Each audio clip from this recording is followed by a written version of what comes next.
L'édition nuit, bonjour, bienvenue, merci de nous suivre sur France Info et France 24. Voici tout de suite les titres du journal. La France boutée hors du Sénégal. La souveraineté du Sénégal ne s'accommode pas de bases militaires françaises. C'est par ces mots très forts que Bassirou Diomaye Faye signifie à la France que ses troupes doivent quitter son sol. À noter que le Tchad met lui fin à un accord de défense avec la France, annonce du ministère tchadien des Affaires étrangères, quelques heures après la visite sur place de Jean-Noël Barrot, chef de la diplomatie française. Là aussi, il s'agit de redéfinir des partenariats stratégiques avec Paris. Et la France peut miser sur le Nigeria pour refonder ses relations avec le continent africain. Plus d'être un géant démographique, le pays est aussi une puissance économique et culturelle.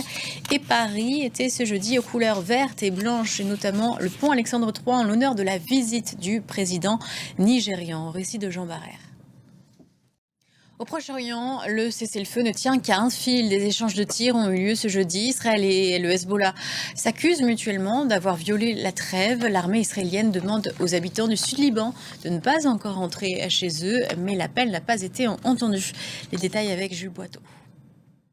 Pas avant 2028 pour le début des négociations d'entrée dans l'Union européenne. C'est une décision de la Géorgie après la victoire du parti pro-russe Rêve géorgien il y a quelques semaines. Le Premier ministre a accusé Bruxelles de chantage. Et puis ce jeudi soir, pression de la rue et répression de la police. Récit de Eliott Samuel.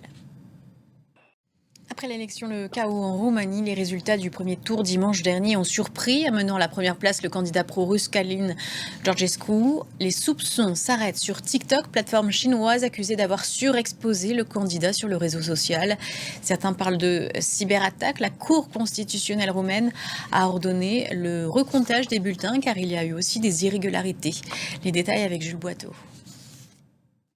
Et puis vendredi, élection en Irlande pour des législatives anticipées qui pourraient bien faire basculer le pays. Au lieu d'une alternance gauche-droite typique entre gouvernements, les électeurs irlandais ont toujours porté au pouvoir l'un des deux partis de centre-droit. Mais pour la première fois, la gauche a pris la tête de l'opposition lors de cette campagne éclair. Le Sinn Féin qui a dans son ADN de défendre la réunification des deux Irlandes. Les enjeux de l'élection, c'est avec Héloïse Mélan. Et puis pour terminer ce journal, des images de Thanksgiving aux États-Unis qui s'est traduit à New York par une parade dans les rues. À la fin de ce journal, et prochain rendez-vous avec l'actualité dans une quinzaine de minutes.